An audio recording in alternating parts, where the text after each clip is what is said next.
Yeah, I'll react to that, sure. Hey guys, why Germany had to start the war? Preemptive like. I don't know. Let's learn. That's what we're doing. Uh Old Britannia, great channel. Original link to the video top of the description. My name is Connor if you're new. Let us learn together. Germany and Austria actually go to war in 1940. Why did Germany and Austria actually go to war in 1914? The response that every schoolboy can give, of course, is the assassination of Franz Ferdinand in June, and Austria's subsequent ultimatum to Serbia, whom they accused of having sponsored the butchery. But as you all know, this is not a satisfactory explanation. Both Berlin and Vienna understood. Would it be fair, guys? Would it be fair to say that Germany I'm not saying anyone wanted a war for certain, but maybe Germany was the one who wouldn't mind it happening the most. Not saying they'd love it, but I don't. Let's learn. A war against Serbia would almost certainly bring in the Russians, and thus trigger the great European cataclysm that both of these powers dreaded as much as everyone else. Both empires' military strategists were famously pessimistic about their chances in such a war, so why start one they had a good chance of losing? I want to propose that one solution is to look at the grand strategic chessboard in 1914, where the Germans and Austrians thought it would go in the near future, and why this, finally, made them willing to risk a European conflict. Europe since 1894 had been divided into two competing alliance systems, France and Russia on one hand, Germany, Austria and Italy on the other. Britain had held aloof before tentatively joining the Paris-Petersburg bloc in 1904. At this time, it seems in Europe, France and Great Britain were the big, especially Great Britain, I'm guessing. Well, the United States must have, I don't know how our trade was doing back then, but they were kind of the big boys in Europe in terms of the economy and influence around the world, right? And they wanted to keep it that way, probably. And if I'm Germany, I want to have that power. And so maybe, and that's why I'm saying maybe out of everyone, maybe they would like a war too. But at the end of the day, that could risk everything and you could become weaker. I'm not finishing my sentences. That you want to be on that, table with them. And then when the Archduke Franz Ferdinand is assassinated, I guess that's your chance. I don't know. War had been divided into two competing alliance systems, France and Russia on one hand, Germany, Austria and Italy on the other. No, it's far more Britain complicated. had held aloof before tentatively joining the Paris-Petersburg bloc in 1904. Theoretically, this formed a rough balance of power on the continent, but for much of the period the geopolitical realities were very different. From 1905, the Triple Alliance was in the ascendant.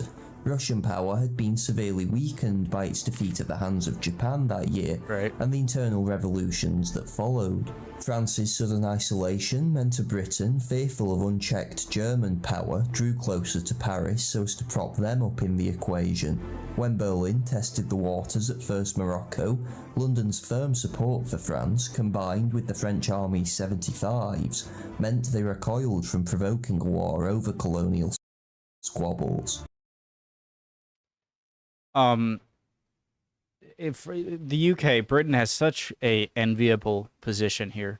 Your navy is incredibly powerful, and you get to sort of pick and choose where you want to put your support behind, depending on how much it's likely to benefit your interests. And having that ability, instead of just being forced by threat of immediate invasion. I mean, that's just such a benefit that they have. From provoking a war over colonial squabbles. Instead, the Triple Alliance used Russian weakness to score diplomatic victories, the most bombastic of which was Austria's annexation of Bosnia in 1908, a province it already occupied but was claimed by Serbia, a de facto Russian client. Feeling cheated out of what was initially proposed as a quid pro quo for access to the Straits, Petersburg squealed, and it took a German threat of war to force their climb down. As stated, What does Bosnia have to do with the Dardanelles? what was owned by Serbia. Oh, are they talking about this strait or this strait? A de facto. And I'm pausing a lot. Sorry. Just no. Where does the relationship between Serbia and Russia come from? Even though they're separated, by a bit, they're not bordering each other, and it's still the case today in a sense, right? Serbia is the most friendly to Russia, I'd say, as any other Balkan or any other European country, or other than maybe Belarus. Russian client. Right. Feeling cheated out of what was initially proposed as a quid pro quo for access to the Straits, Petersburg squealed, and it took a German threat of war to force their climb down. As stated, what's interesting is that gains such as this, if we can call changing the legal status of an obscure Balkan province at the cost of infuriating Russia and getting bailed out by Germany again, is that they were diplomatic rather than military victories. Despite Russia's weakness, Germany in particular hesitated over ever pushing matters to the point of war. It did of course threaten it against Russia in 1909, but despite the favourable military circumstances, remained reluctant to actually force a conflict. Indeed, they did more than hesitate. In 1912, as Serbia expanded in the Balkan Wars, a fearful Austria, watching its influence in the region erode, seriously floated proposals for allying with Bulgaria to crush Belgrade. Though there was still a Dove party in Vienna at this point, led by Franz Ferdinand, that Europe did not stumble into Bulgaria, who in the Balkan Wars... war in 19... Wait, what year is this? Bulgaria to crush Belgrade. Because didn't Bulgaria get... I don't know if screwed over is the right word. I think they went too far. That's what I remember. They went too far when they already had a lot of gains, and then they messed up. Okay, never mind. Forget what I said. For allying with Bulgaria to crush Belgrade. Though there was still a Dove party in Vienna at this point, led by Franz Ferdinand, that Europe did not stumble into war in 1912 or 13 was largely because of Germany refusing to countenance an Austrian war that could bring in the Russians. They did not abandon their ally completely, supporting what they thought were fair Austrian goals, such as blocking the Serbs from getting a base on the Adriatic, but Germany refused to let Vienna actually start the war it wanted.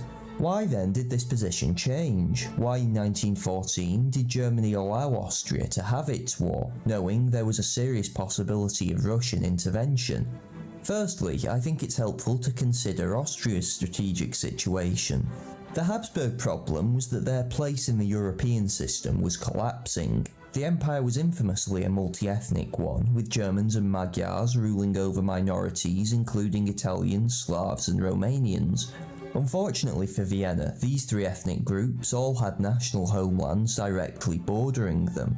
Now at the turn of the century, this did not seem like a major problem. In 1905, for example, Serbia had been weak, Italy remained a relatively firm part of the Triple Alliance, and the Hohenzollern King of Romania was personally committed to the Austro-German bloc. By 1914, the situation was very different. Serbia had doubled in size and was planning to expand its army rapidly. The Quartermaster General told the Russians that by 1918 they would be able to field 500,000 well-trained and equipped troops. Italy was still technically a part of the Triple Alliance, but the Habsburgs, determined as ever to step on as many rakes as possible, had repeatedly snubbed them over the previous decade. In 1913, Rome had made its position clear by very firmly condemning any potential war against Serbia. Italy's relations with France were not exactly spectacular either, but the country was clearly moving towards the Entente's camp. Even Romania was now tied to Austria only by the aged King Carol. The Crown Prince was married to an Anglo-Russian princess and much friendlier to the Entente. Hungarian attempts to Magyarize their Romanian minority had also deeply alienated public opinion in Bucharest. When King Carol died, the country would inevitably swing into the Russian sphere. It's when one begins to look at this burgeoning catastrophe on a map that you can understand Habsburg pessimism. They very, very nearly lost as it was in 1914 against a Serbia still recovering from the Balkan Wars, a neutral Italy and Romania, and a Russia that had not yet completed the Great Programme. I want to deal with Russia later, but let's just look at what Austria would have been facing elsewhere. Serbia's expansion meant the Austrians might have actually needed the army group Potiorek briefly siphoned off in 1914 against them. The possibility of a hostile Romania also serves as a double blow, even if they did not formally join the Entente. Literally just the possibility of them doing so is a devastating change. In 1914, Austria deployed absolutely squat to the border, and relied on Karol's word. Russia, by contrast, deployed 6, admittedly rather weak from what I can find, divisions. After Karol's death, this situation would have reversed, and the Austrians would have had to cough up basically a new army, while St. Petersburg could have withdrawn theirs. In 1914, Conrad estimated that if the Romanians joined with Serbia, Montenegro and Russia, the Central Powers would face 128 divisions against their 62. And that makes a undisrupted or connected front. So winds are blowing in a way that is not good for Austria in every direction, other than, you know, they're friends with Germany, is what seems to be happening. Like every scenario around them is just bad and getting worse. Finally, as the Entente grew in strength, there's every chance Italy would have hitched itself more firmly to this wagon.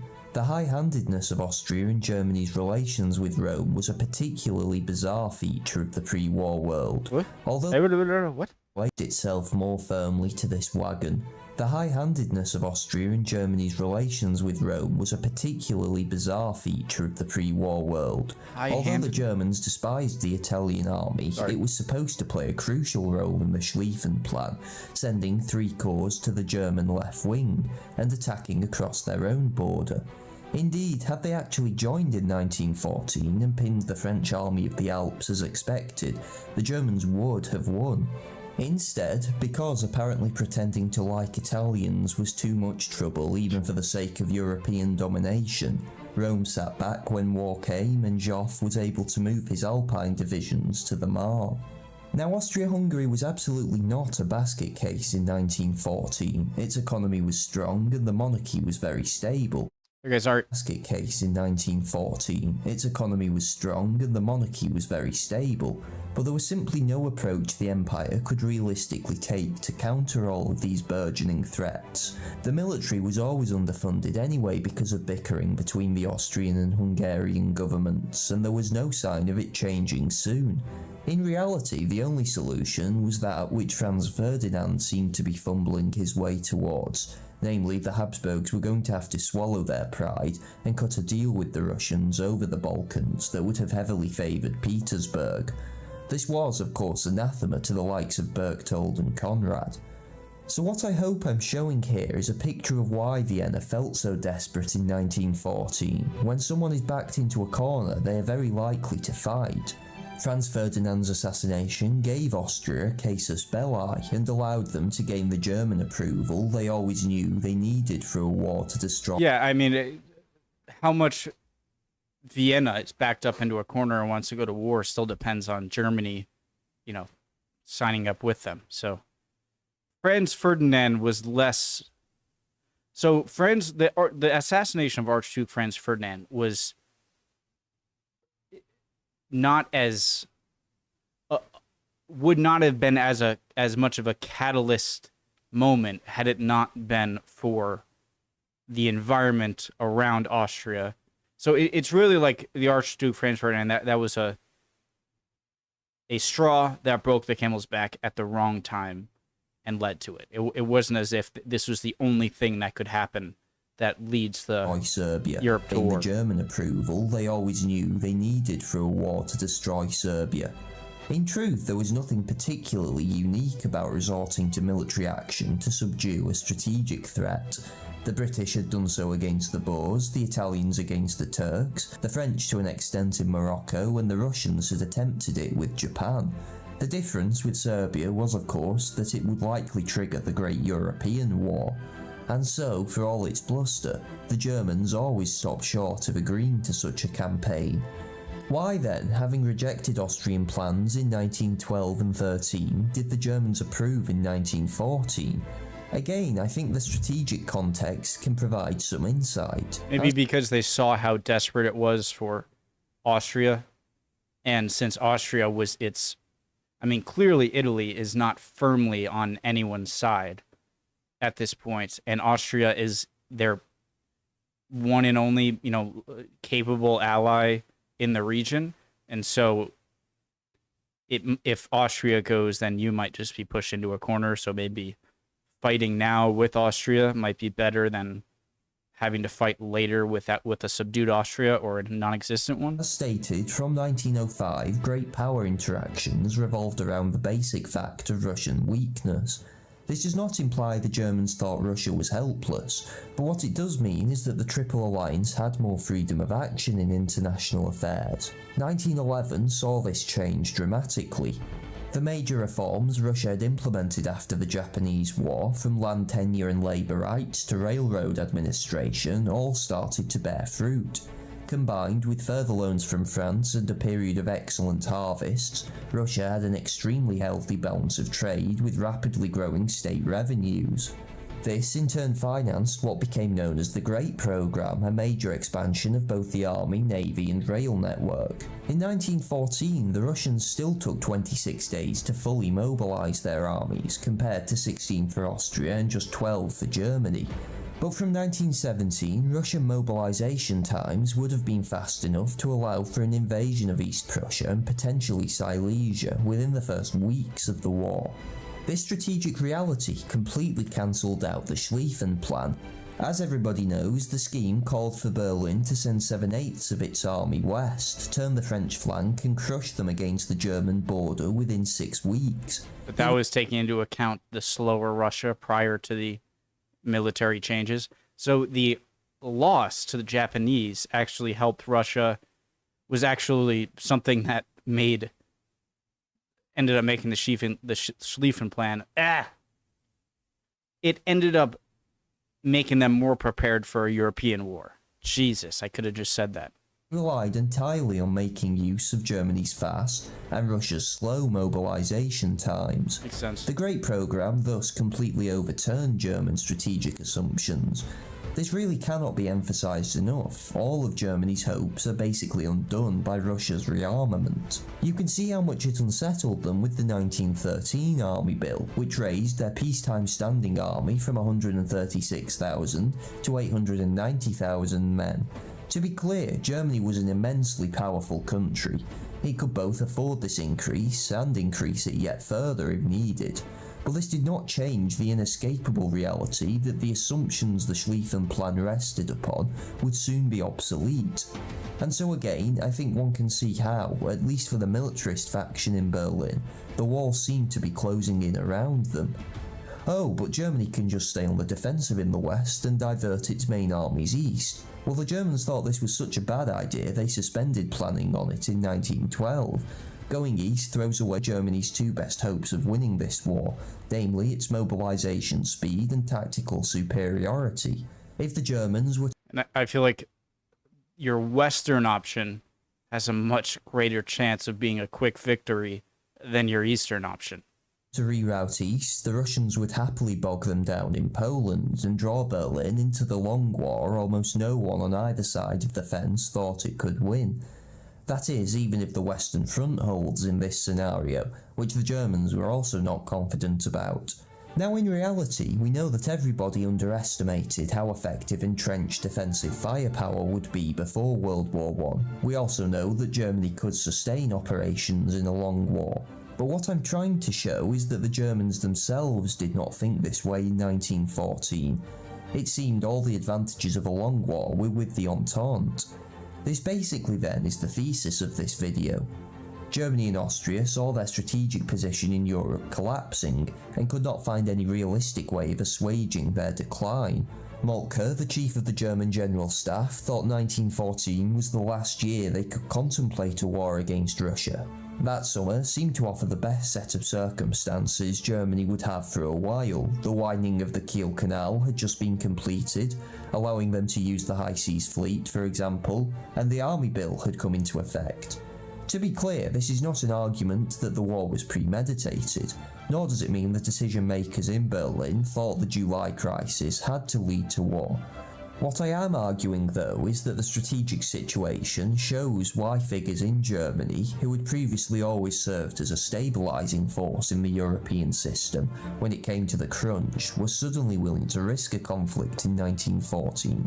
We can, of course, debate whether the situation really was so dire for Germany and Austria. Russian historians like Dominic Lieven have argued its booming economy would not have lasted. It came out of a rather specific set of circumstances, and its strong balance of trade, for example, had begun to deteriorate. Likewise, there are arguments that the whole Russian government was on rocky ground by 1914, evidenced by the massacre at Lena Goldfields and increasing strike movement. Russian political and economic history isn't really my area of interest, so I can't make any informed judgment here. Internationally, though, the Anglo-Russian agreement was also shaky as the two clashed over the fate of Persia, and certainly some scholars like Christopher Clark have suggested it wouldn't have been renewed in 1915. Personally, although I've made videos sympathetic of Persia, and certainly some scholars like Christopher Clark have suggested it wouldn't have been renewed in 1915. Personally, although I've made videos sympathetic to this view previously, I've increasingly come to see this as dubious. In the British Foreign Office, the likes of Nicholson and Crowe were still either anti-German or pro-Russian, and in Petersburg, Sazonov was genuinely an Anglophile. The Persian question was basically made up of misunderstandings, but both powers still saw the need to work together in the region. Whatever the case, with the benefit of hindsight, it's possible to argue there were still opportunities for Berlin and Vienna. But of course, what's important is not our view, but that of the German and Austrian foreign officers, and their views were exceptionally dire. I don't claim this is the solution to the origins of the First World War, not by a long way. The conflict has many fathers, of course, but I do think the international situation can give us an insight into why those fateful decisions were made in 1914. Okay, great video, Old Britannia. Clearly, the Germans were in more of a dire situation than I thought in the beginning. When I said, as I said in the beginning, I'm not saying that I expected anyone to be okay or even want a war to break out, but I didn't think of it as defensive, the Germans' purpose of wanting to go to war, as it was. I thought it might have been, all right, if a war is breaking out, I'm pretty strong and maybe I could come out a little stronger on top of this, and was much more, the wind is blowing not in my favor, and if you don't go to war now, then your chances of winning a war and your capability in warfare doesn't seem to be like it's going to go up in the future. They made a gamble, clearly lost. As you said, in hindsight, there seemed to have been ways for, if Germany didn't go to war, then they, maybe everything around them wasn't as dire as it seemed.